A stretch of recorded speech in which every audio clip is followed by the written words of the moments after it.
Nessa aula, a gente vai estar trazendo para vocês um pouco das novas diretrizes curriculares dos cursos de medicina, mas pensando a mudança curricular na perspectiva da formação na prática do SUS e para qualificar o trabalho no SUS. Então, a gente vai, em primeiro lugar, dar uma retomada em algumas coisas na perspectiva do Ministério da Saúde.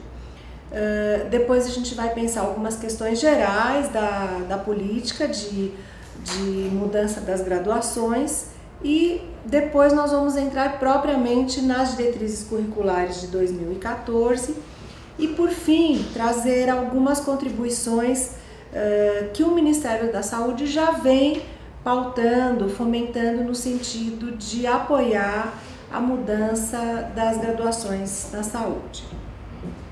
Então, eu acho que a gente tem que começar entendendo por que o Ministério da Saúde se envolveu e tem se envolvido nessa questão das mudanças curriculares dos cursos da área da saúde.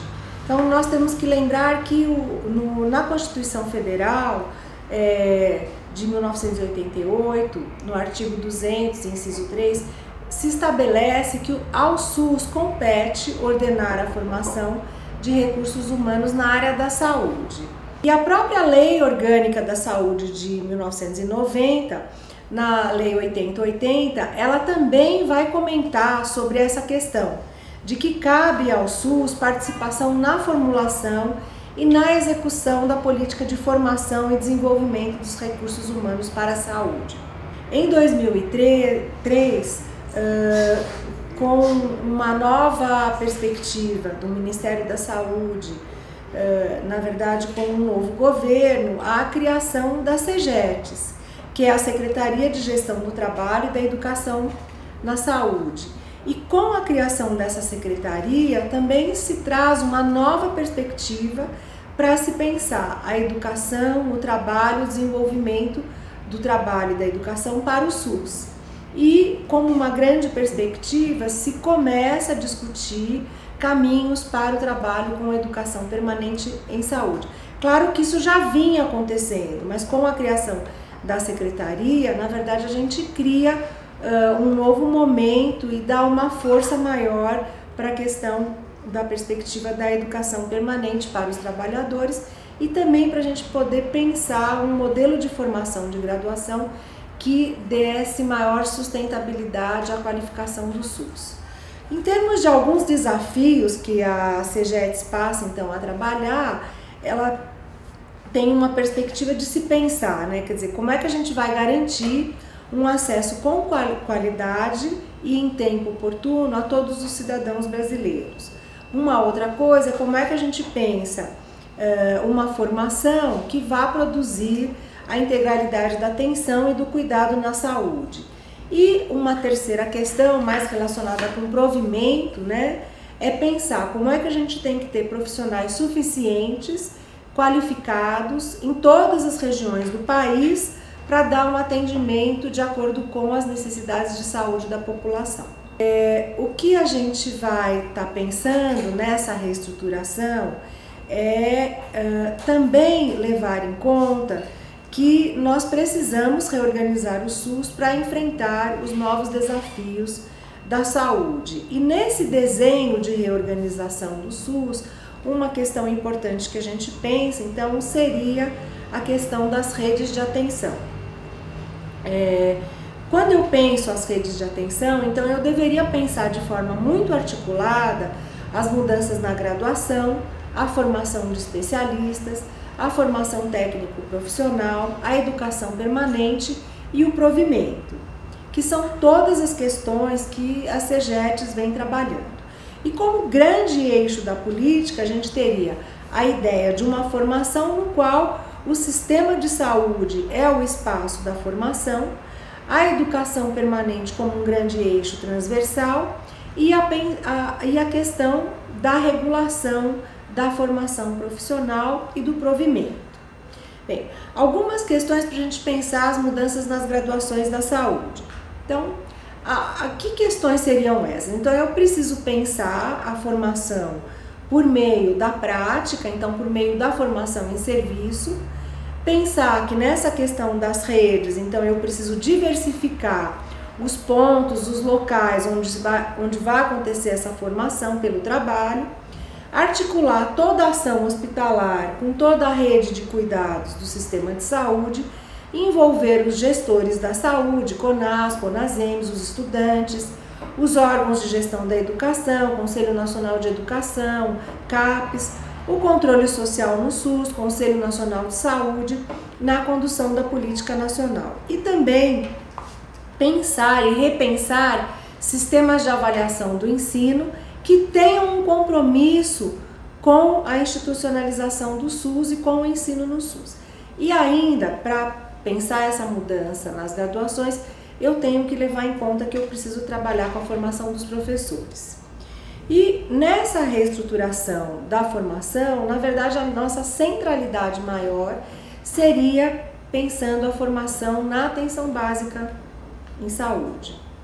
E pensando nisso, a gente pode citar um texto do Ricardo Teixeira, que ele vai falar que se a gente quer dar uma formação pensando a atenção básica e o nível de complexidade que é vivenciado na atenção básica, eu preciso entender que tanto os alunos como os professores muitas vezes se sentem incapazes de atuar na atenção básica porque eles, na verdade, não têm as ferramentas necessárias para esse trabalho, para essa complexidade, né?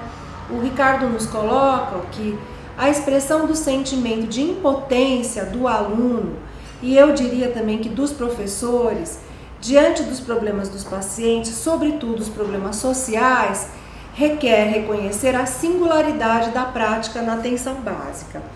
E entre outras questões, seria a gente tentar perceber que o espaço da atenção básica, ele requer você conseguir trabalhar os problemas da vida e a questão do processo saúde e doença das pessoas.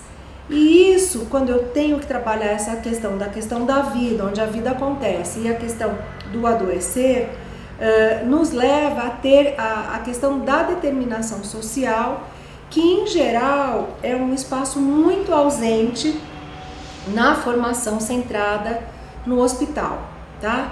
No ambiente hospitalar, você tem uma formação muito centrada na doença.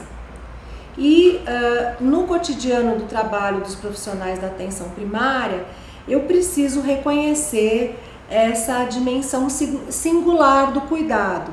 Esse cuidado no qual onde deve prevalecer a autonomia, relações mais horizontais entre profissionais de saúde e população, profissionais de saúde, usuários, estudantes e usuários, estudantes e profissionais e todos os membros desse trabalho.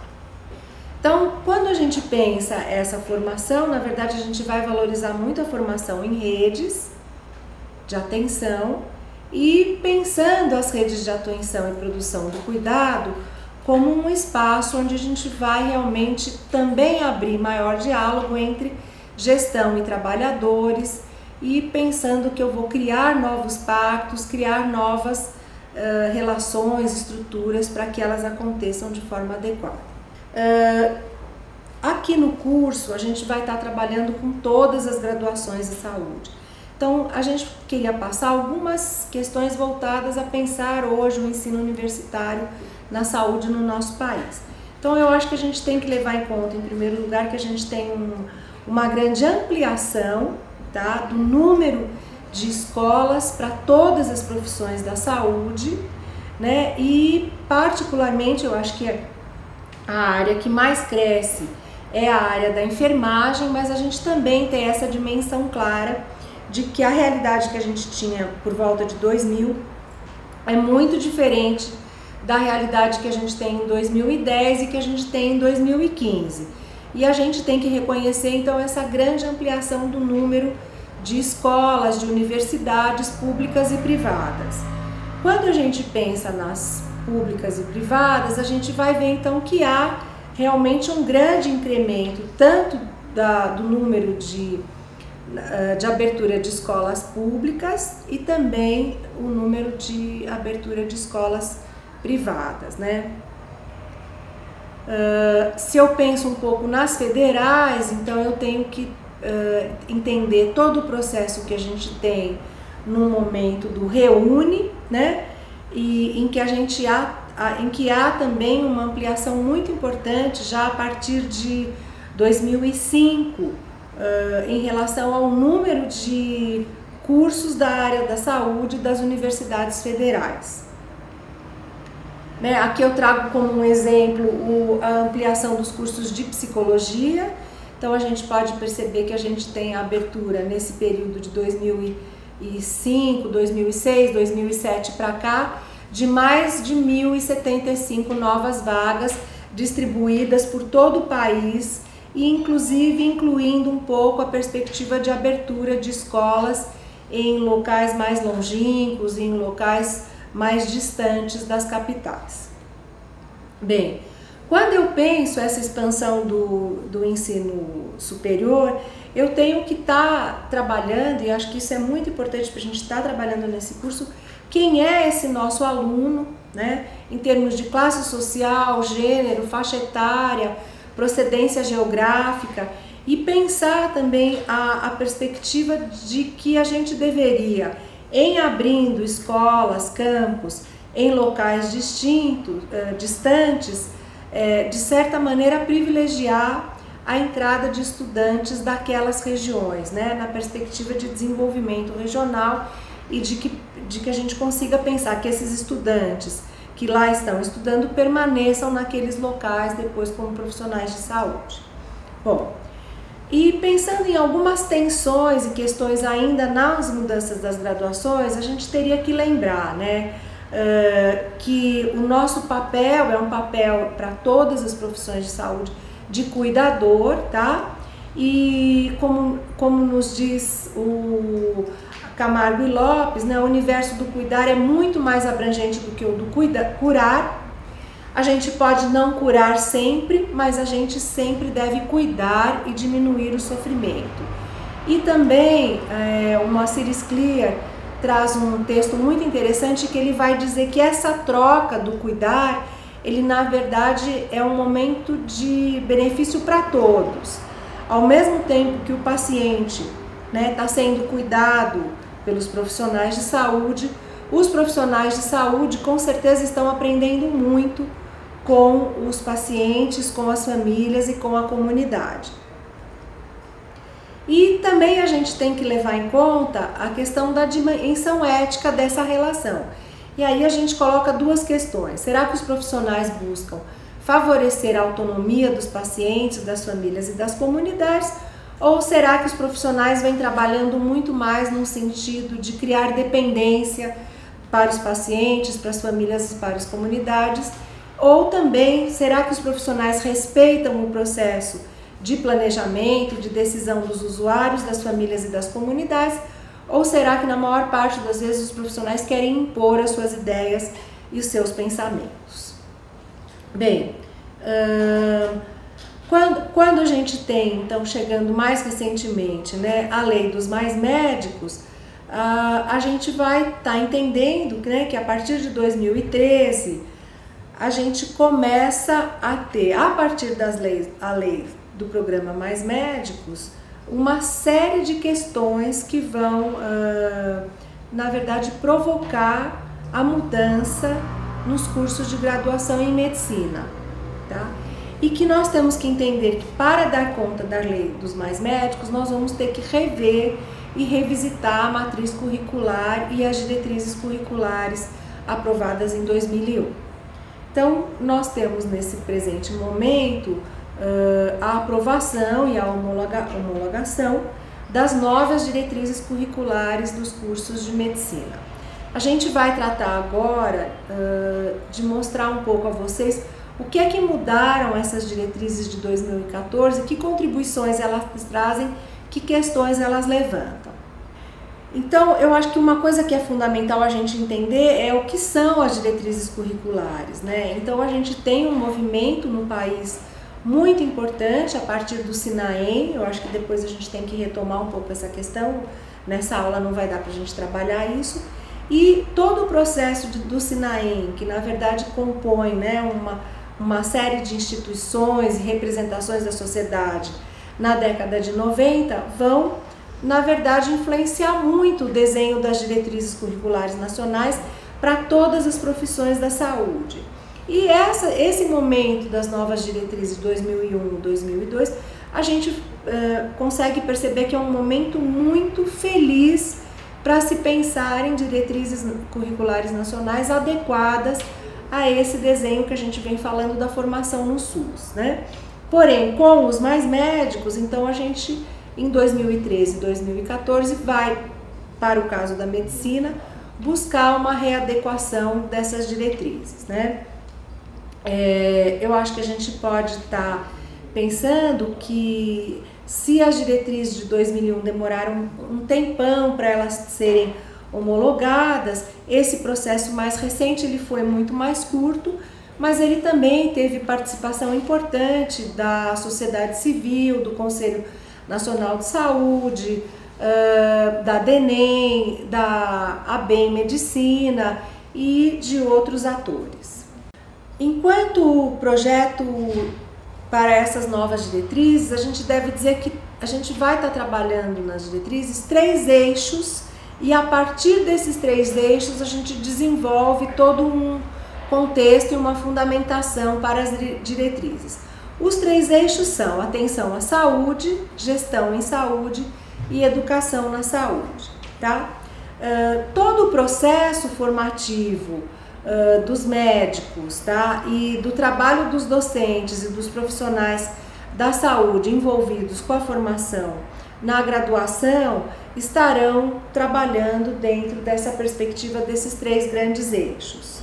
E como agora um campo de contribuição grande que o Conselho Nacional de Saúde pôde estar, na verdade, contribuindo, eu acho que teve um campo grande de estar provocando a discussão sobre a presença da educação permanente e também esclarecendo algumas questões voltadas à promoção da saúde, ao cuidado, a pensar a questão de gênero e outras questões que a gente conseguiu também estar contribuindo para as diretrizes.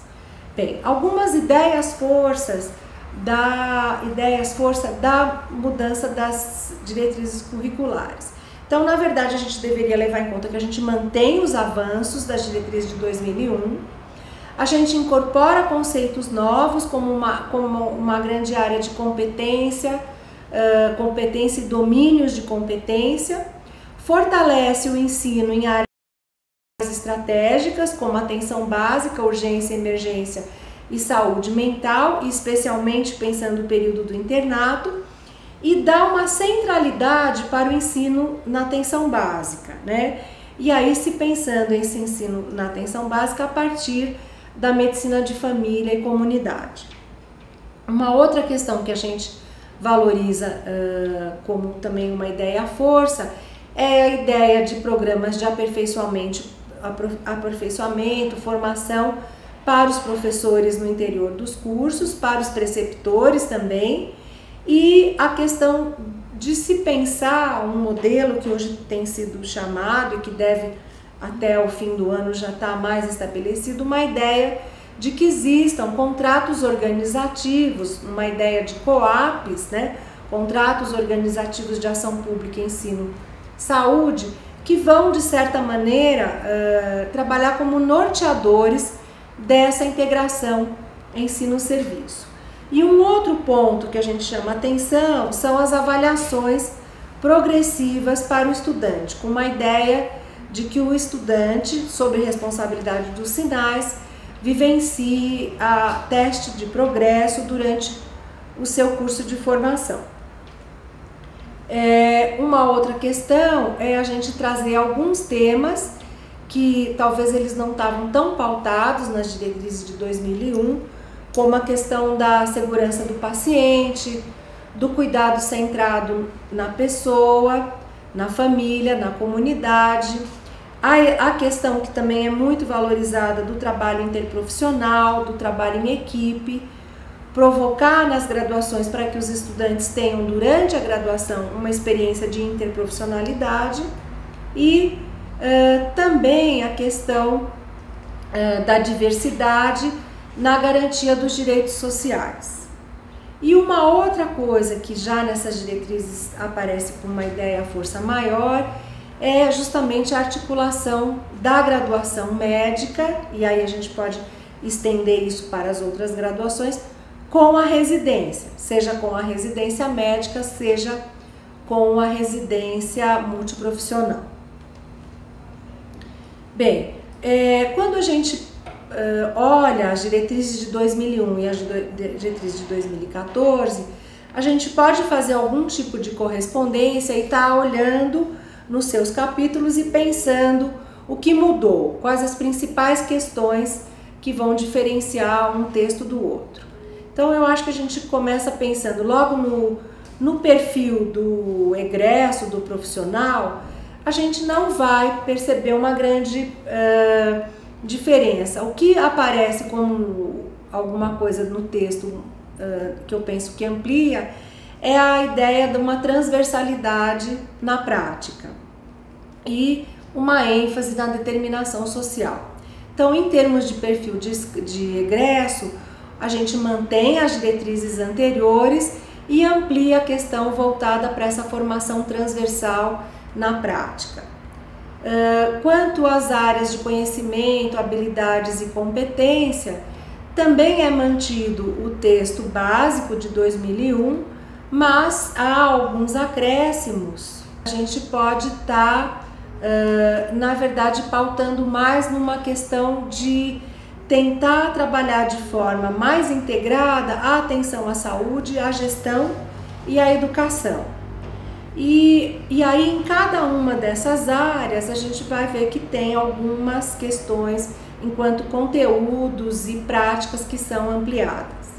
Eu acho que o que a gente vai estar também pautando nesse campo das áreas de conhecimento, habilidades e competências é trazer com uma força maior a ideia de autonomia do paciente, interprofissionalidade, aprender em situações e ambientes protegidos, controlados, né? A ideia da gente ter uma formação utilizando também centros de simulação, laboratórios de habilidades, né? Pensar a questão da mobilidade acadêmica, a formação em redes estudantis e também aparece a questão do domínio de língua estrangeira. No que se refere às competências, na nova proposta são sugeridas algumas categorias baseadas exatamente nessas questões apontadas, né? Na comparação das propostas, quando eu penso nas competências, eu acho que é evidente de que há nas diretrizes de 2014 um maior detalhamento entre competências, habilidades gerais e habilidades específicas. Bem, sobre os conteúdos curriculares, também as diretrizes de 2014, elas vão tentar trazer uma dimensão mais clara do que seriam esses conteúdos curriculares, tanto nos conhecimentos de bases moleculares e celulares, como na compreensão dos determinantes sociais, culturais, comportamentais, psicológicos, ecológicos, éticos e legais, e também pensando um pouco mais no processo saúde-doença do indivíduo e da população e todo o processo de determinação do processo saúde-doença.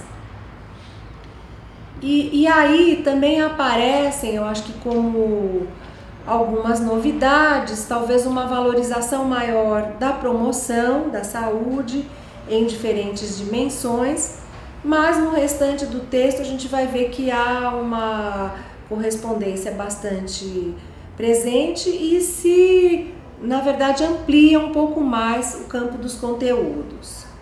Então, sobre os conteúdos, eu acho que contemplam também um domínio de novas tecnologias da comunicação e também a questão da medicina baseada em evidência e a questão da língua estrangeira.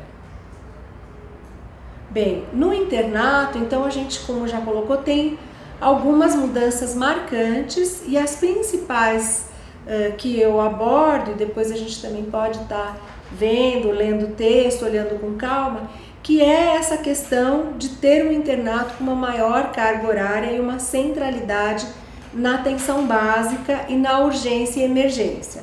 Eu acho que esses são dois pontos que realmente eles trazem como uma grande novidade. E essa perspectiva também de pautar a formação na medicina de família e comunidade, né? E pensando que as grandes áreas, clínica médica, cirurgia, ginecologia, obstetrícia, pediatria, saúde coletiva e saúde mental, também devem se integrar a essa formação na atenção básica, tendo a centralidade na medicina de família e comunidade. Há uma possibilidade dos estudantes fazerem uma pequena parte da sua formação fora da instituição onde eles estão estudando, e também a possibilidade de estágios no exterior, estágios em alguns outros locais que se pode pensar como campos que na verdade vão qualificar essa formação. Bom, com relação ao projeto pedagógico, a gente também vai perceber algumas pequenas modificações no texto novo. No que se refere, que ele é mantido basicamente como estava o texto, mas ele traz um detalhamento maior em como é que esse projeto pedagógico deve ser construído e sobre a própria questão de se pensar um projeto pedagógico vivo, que pode ser modificado muitas vezes em relação às necessidades do próprio curso. Na organização do curso de graduação, eu acho que também se mantém a mesma configuração, mas uma coisa que me chama a atenção como uma coisa que qualifica o projeto é a ideia de dar uma maior responsabilidade para o colegiado do curso. Com relação à estrutura do curso de graduação, eu acho que tem também se aproveita basicamente todos os artigos do processo de 2001 e se avança trazendo algumas questões com maior ênfase, tanto na questão das ciências humanas e sociais, como também pensando então o eixo da interdisciplinariedade, a questão da dimensão étnico-racial, socioeconômica, cultural, ambiental e educacional. Bem, então eu acho que a gente pode dizer que na questão da estrutura do curso há pequenos ajustes, complementações, tá? E se amplia um pouco mais essa questão do cenário de ensino-aprendizagem, basicamente enfatizando a aprendizagem na atenção básica. Com relação à avaliação do estudante, então eu acho que a grande novidade é a ideia de se fazerem avaliações regulares a cada 2 anos. Esse processo vai ser todo coordenado pelos SINAIS, né, pelo INEP, e a perspectiva é dessa avaliação como uma perspectiva do aluno se ver em relação ao seu progresso no curso, e a ideia é que essa prova de progresso também seja uma das pontuações para as provas de residência. A gente pensa também como um avanço a questão da formação e desenvolvimento dos docentes. Isso não existia nas DCNs de 2001 e agora está presente e se valoriza essa perspectiva de que eu preciso trabalhar na formação docente, trabalhar na formação dos preceptores.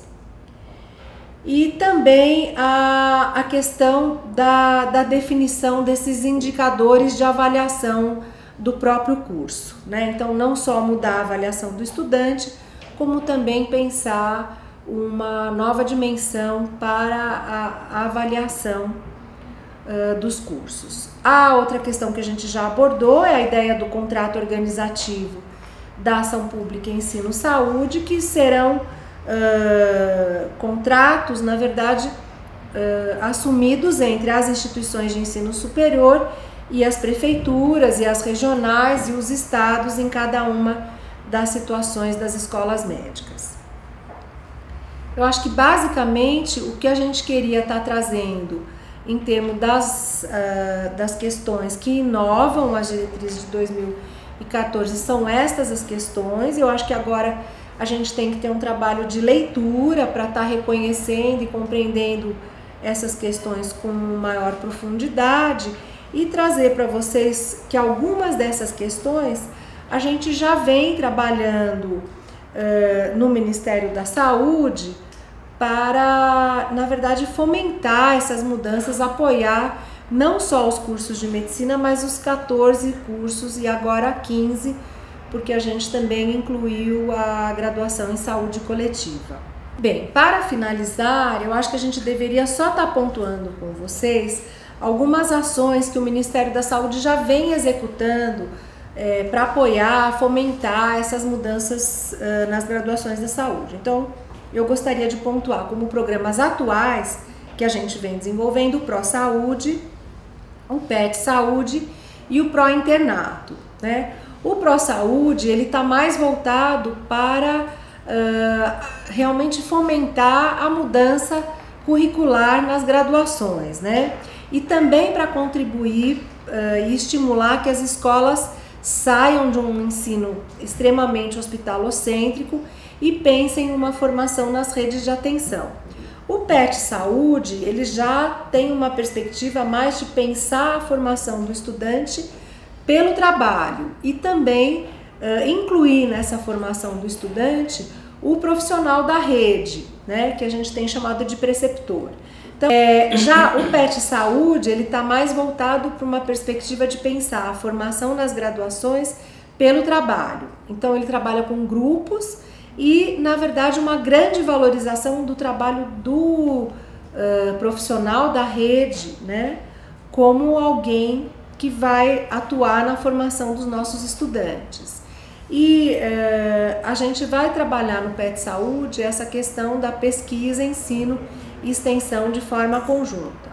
O Pró-Internato, na verdade, ele é um programa do Ministério da Saúde voltado ao apoio das escolas médicas federais que se desenvolvem na rede. São aquelas escolas médicas federais que não têm um hospital próprio e que têm toda a sua formação na rede, particularmente o internato é desenvolvido em hospitais gerais, redes de atenção, atenção básica, e a gente então apoia essas escolas federais que estão na rede. Eu acho que um ponto que a gente chama a atenção do PET Saúde é a ideia da interprofissionalidade, no qual estudantes de diferentes áreas vão trabalhar conjuntamente e vão tentar sempre trabalhar com projetos de intervenção que respondam às necessidades da população, daquela unidade básica de saúde, daquela rede de atenção em diferentes pontos. O PET e o Pró-Saúde, nas últimas versões, a gente tem tentado trabalhar privilegiando alguns bolsões vazios do país. Isso ainda é difícil e eu acredito que com a expansão das federais a gente cada vez mais consegue dar conta de estar privilegiando a formação de grupos, incentivando a mudança em todas as regiões do país. Aqui também mostrando que a gente está trabalhando com as 15 profissões da saúde, então na última versão, que é o chamado PET Saúde Redes, a gente incorporou a graduação em saúde coletiva. Atualmente a gente tem 902 grupos do PET Saúde, o que significa mais ou menos a participação de 15 a 16 mil bolsistas trabalhando nessa perspectiva da educação interprofissional e educação pelo trabalho. Um outro campo que a gente vem também atuando nas CEGETs é o apoio à formação docente e à formação de preceptores. Então a gente tem diferentes fomentos, diferentes formas, e esse curso mesmo que a gente está aqui trabalhando é uma dessas formulações pensadas a trabalhar, compreendendo a complexidade do campo da saúde e a complexidade do ato de ensinar. Então, a gente vem realmente pautando de diferentes formas, de diferentes maneiras, como apoiar a formação do preceptor e a formação do professor. E aí a gente pensa tanto para a graduação como também para as residências. Um outro campo que a gente tem apoiado também, ele vem sendo chamado Pró-Ensino na Saúde, que na verdade ele tem dois campos, um campo de pós-graduação profissional, que é um mestrado profissional em ensino na saúde, no qual a gente realmente tem pautado tanto a formação docente como também a perspectiva de pensar o ensino na saúde como um campo de produção de conhecimento. E um outro desenho, ele foi projetado como um acordo entre o Ministério da Saúde e a CAPES, que também buscou essa construção de se pensar em pós-graduações já existentes, como é que a gente pode estar fomentando esse campo de trabalho do ensino na saúde. Todo esse trabalho que a gente pensa em termos de graduação, a gente entende que ele deve estar muito bem articulado, tanto a residência médica como a residência multiprofissional. Quer dizer, quanto mais a gente conseguir articular a formação na graduação com as residências, a gente entende que melhor e maior a chance de a gente conseguir realmente trabalhar a qualificação da formação e a mudança nas graduações. Eu acho que só para terminar, como desafios, eu acho que a ideia é que a gente consiga construir uma formação nas redes vivas do cuidado. E que cuidado é esse? É um cuidado humanizado e que se daria nas redes, mas com a centralidade na atenção básica, né?